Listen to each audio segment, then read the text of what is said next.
안녕하세요. 나만의 개인 맞춤 법무사 김영용 법무사입니다. 오늘 시간에는 전화 오시면 파산을 고민하시면서 전화 오시는 분들이 가장 크게 걱정하시는 부분 중에 한 가지가, 내가 파산 신청을 하더라도 가압류나 압류 같은 강제 집행이 들어올 수 있지 않느냐, 그래서 이제 걱정을 많이 하시면서 질문을 주시는 경우들이 많습니다. 그래서 오늘은 파산 신청과 강제 집행 절차에 대해서 설명을 드리도록 하겠습니다.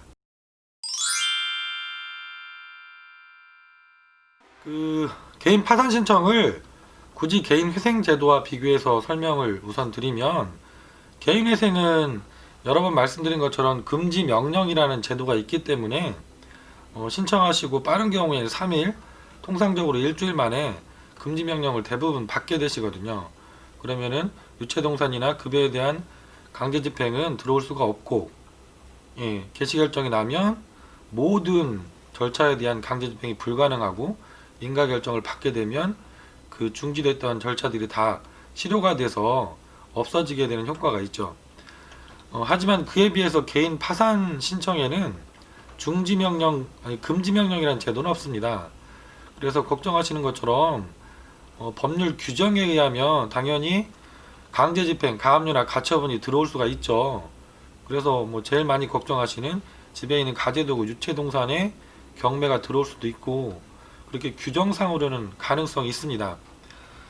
하지만 실무상에서는 내가 파산 신청을 하면 개인회생과 동일하게 채권자 쪽에서 강제 집행을 들어오는 일은 거의 없습니다.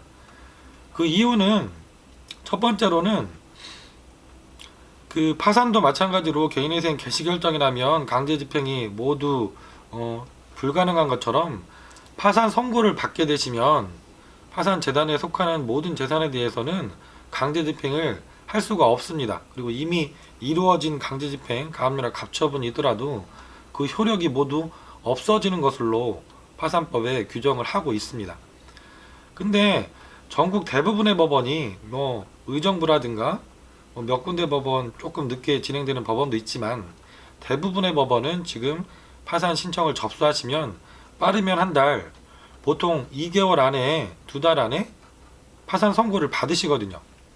그러면은 채권자 입장에서 보면, 내가 지금 채무자가 파산 신청을 한다고 해서 그걸 알고 부랴부랴 준비를 해서 법원에 가압류나 압류를 신청해서 결정을 받더라도 불과 한 달 반 정도밖에 효력이 유지되지 않는다는 거죠. 빠른 분은 한 달, 보통 2달 정도면 파산 선고까지 받게 되시고, 파산 선고를 받게 되면 이미 내가, 채권자가 돈을 몇십만 원씩 들여서 법원에 신청해서 가압류 가처분을 하더라도 그 효력이 없어지니까 굳이 이거를 할 필요가 사실상 실익이 없는 거죠. 그래서 우리가 파산 신청을 개인회생이 아니라 파산으로 신청을 하더라도 채권자 쪽에서 가압류나 압류 같은 강제 집행 절차에 착수해서 들어오는 일이 사실상 없는 겁니다.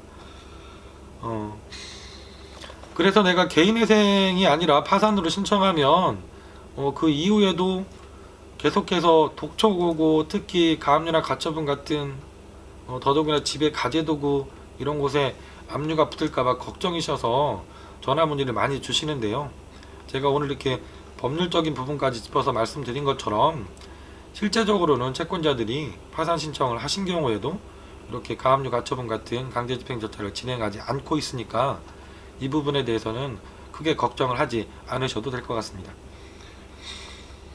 개인회생 파산은 제가 하루에도 수십 분씩 이렇게 전화가 오셔서 상담을 하게 되지만, 정말 본인 사정에 따라서 되게 다양한 부분들에 대해서 궁금하시고, 또 정확한 답을 찾지 못해서 여러 군데 사무실에 전화하시고 인터넷도 많이 이렇게 검색을 해보시고 그러신 것 같아요.